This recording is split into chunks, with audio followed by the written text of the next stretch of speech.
ഇപ്പോൾ Thalassery arch bishop Joseph Pamplany സംസാരിക്കുന്നു എന്നുള്ളതിൻ്റെ ഒരു സാക്ഷ്യമാണ് ഇന്നലത്തെ കോടതിയുടെ പരാമർശം എന്ന് ഞങ്ങൾ കരുതുന്നു.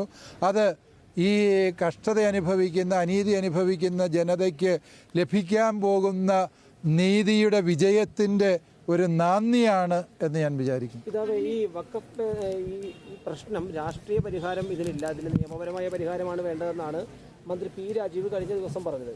അതായത് നിങ്ങൾ ആവശ്യപ്പെടുന്നത് പോലെ, അല്ലെങ്കിൽ എല്ലാവരും ആവശ്യപ്പെടുന്നത് പോലെ, പലരും ആവശ്യപ്പെടുന്നത് പോലെ ഒരു വഖഫ് നിയമ ഭേദഗതി ബില്ല് ആവശ്യമായിട്ട് വരികയാണ്. വഖഫ് നിയമ ഭേദഗതി ബില്ല് കേന്ദ്ര സർക്കാർ കൊണ്ടുവരുമ്പോൾ അതിൻ്റെ വിശദാംശങ്ങളെക്കുറിച്ച് തീർച്ചയായും മുസ്ലിം സമൂഹത്തിനുള്ള ആശങ്കകൾ പരിഹരിക്കണം.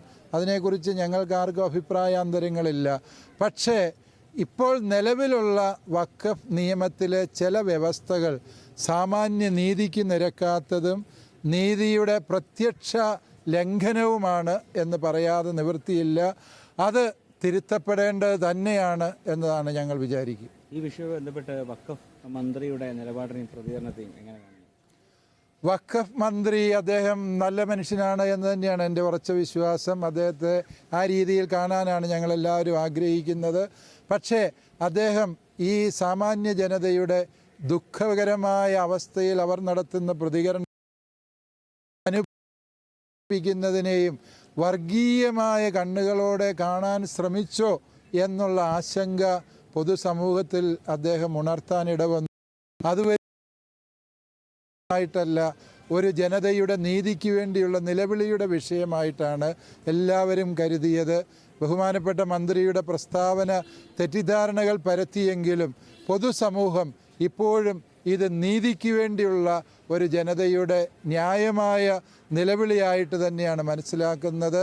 അത് ഒരുപക്ഷെ അദ്ദേഹത്തിന് പറ്റിയ ചില തെറ്റിദ്ധാരണകൾ കൊണ്ടോ അദ്ദേഹത്തെ കൊണ്ട് ആരെങ്കിലും ആ രീതിയിൽ പറയിപ്പിച്ചതോ ആണ് എന്ന് വിശ്വസിക്കാനാണ് ഞങ്ങൾക്കിഷ്ടം. ഭരണഘടനാപരമായ ഉത്തരവാദിത്വം വഹിക്കുന്ന ബഹുമാനപ്പെട്ട മന്ത്രിയിൽ നിന്ന് ഞങ്ങൾ അത്തരത്തിലുള്ള പ്രസ്താവനകൾ വീണ്ടും കേൾക്കാൻ ആഗ്രഹിക്കുന്നില്ല എന്ന് മാത്രം സ്നേഹത്തോടെ ഓർപ്പിക്കും. ഒരു കാര്യം കൂടി, ഈ വയനാട്ടിലെ തവിഞ്ഞാലും അതോടൊപ്പം തന്നെ ചാവക്കാടും അടക്കം ഇപ്പോൾ നോട്ടീസ് നൽകുന്നുണ്ട്. ഇവിടെ സമരം തുടരുമ്പോൾ തന്നെയാണ് അവിടെയൊക്കെ നോട്ടീസ് നൽകുന്നത്. അതിനെങ്ങനെയാണ് കാണുന്നത്? അവിടെയും സമരരംഗത്തേക്ക് ഇറങ്ങേണ്ടി വരുന്നത്? തീർച്ചയായും ഇവിടെ ന്യായമായ വഴികളിലൂടെ ഭൂമി സമ്പാദിച്ച് സർക്കാർ പറയുന്ന എല്ലാ വ്യവസ്ഥകളും പാലിച്ച് അവിടെ കൃഷി ചെയ്ത് ഉപജീവന മാർഗം നടത്തുന്ന ഒരു വ്യക്തിയെയും ഒരു കാരണത്തിൻ്റെ പേരിലും കുടിയിറക്കാൻ പറ്റില്ല. ഈ കഴിഞ്ഞ സുപ്രീം കോടതി ചീഫ് ജസ്റ്റിസ് വിരമിക്കുന്നതിന് മുമ്പ് പറഞ്ഞത് എന്താ?